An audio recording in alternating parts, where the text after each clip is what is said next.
So, hello guys, maraming salamat po sa lahat po ng mga nag-avail kagabi. Ayan, yung mga nagpahabol guys. Maraming salamat po sa inyong lahat. So, nasali po kayo sa mga full moon spell. So, dito guys ay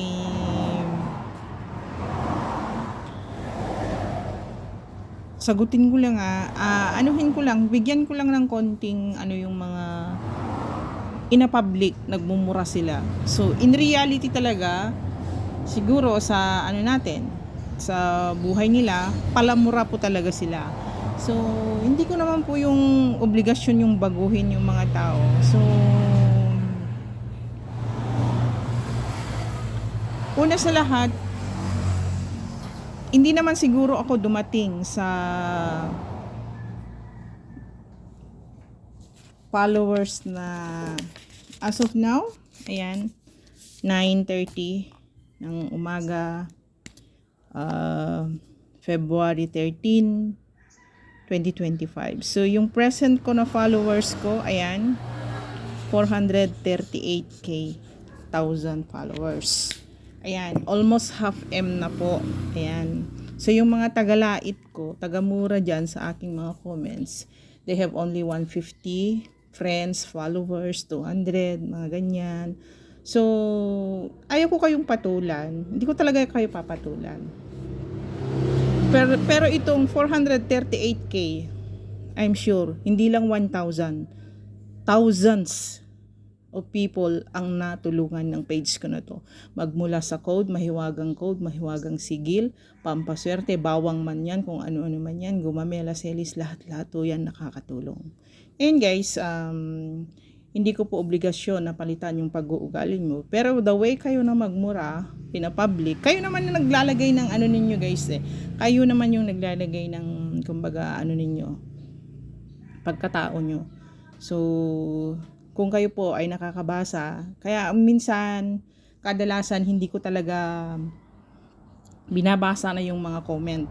Yan, kayo may gusto kayong sabihin sa akin, pa-follow up ng order ko, i-PM nyo ako. Ayan guys, hindi ko talaga inaano dahil nakaka-stress din po ang magbasa, lalo na yung mga pagmumura ng mga basher. Pero alam nyo ba yung mga basher na yan guys, yung mga basher na to, nakakatulong sila umangat kasi nanonood din naman sila sa aking mga video.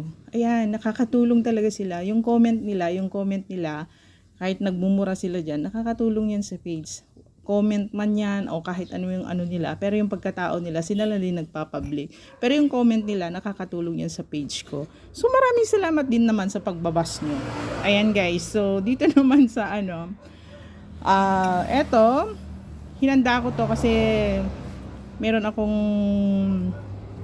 nag-message sa akin na palagi daw may sakit yung anak niya.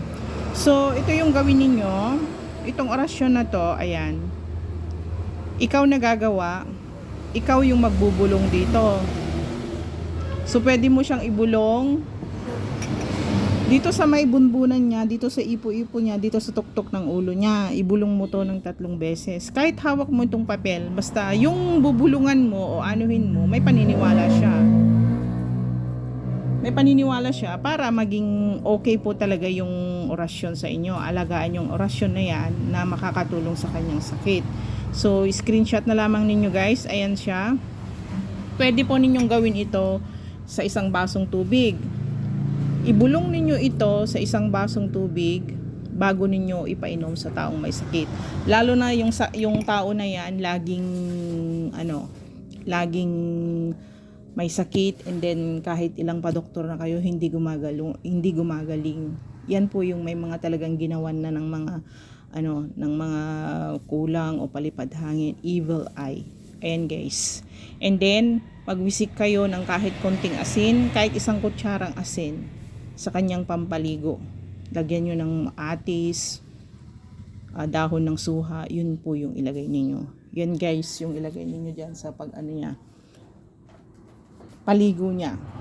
And dito naman po sa negosyo, ayan guys, eto, tagupay-pay, lagay nyo sa kaha nyo. Lagay nyo sa bag nyo, pwedeng carry. Oil yan, hindi siya nagliliks guys, pwede ninyong yan, pwede nyong ilagay, dalhin. Balutin nyo ng red pulse. Ito naman ang gagawin ninyo dito guys, panoorin po ninyo ng maayos para mano ninyo. So, erasyon ito ng sa negosyo. Ganyan lang siya guys. Wag na ninyong ilalagay ito. Ganyan lang siya guys. Isulat nyo sa clean, malinis na papel. Ganito siya. And then, ito guys, ilagay ninyo mismo doon sa kaha. O magic arenola. O yung lalagyan nyo ng pera habang kayo ay nagtitinda. Doon mismo sa negosyo nyo. Orasyon sa negosyo. Ito po yung Oser Balti Knit Pass. And then, bago kayo mag-umpisa or nandyan kayo nagtitinda, ayan, silip-silipin mo nyo siya, banggitin nyo po ng 3 beses. And then, parang ikaway ninyo yung pangalan na tumatawag kayo ng mamimili. Tulungan kayo ng orasyon nito para magkaroon kayo ng mamimili. So, yun po yung tagupaypay natin. Ayan, kumakaway-kaway po siya. So, ayan guys, ilagay ninyo sa cashier ninyo. And then, ito, magic oil, pahid-pahid lang. Ito, ilagay ninyo sa ano ninyo. Kaha, ganyan lang siya. Dapat malinis na papel. Ganyan lang siya. And then, tuwing nakikita ninyo, tuwing napapansin ninyo, ayan. Gracias, gracias. Thank you, thank you. Marami kong sale today. Ayan, maging positive kayo. Huwag kayong nagmumura kung kayo po ay mga negosyante. Iwasan ninyong magmura. So, ayan guys, maraming salamat po sa inyong lahat.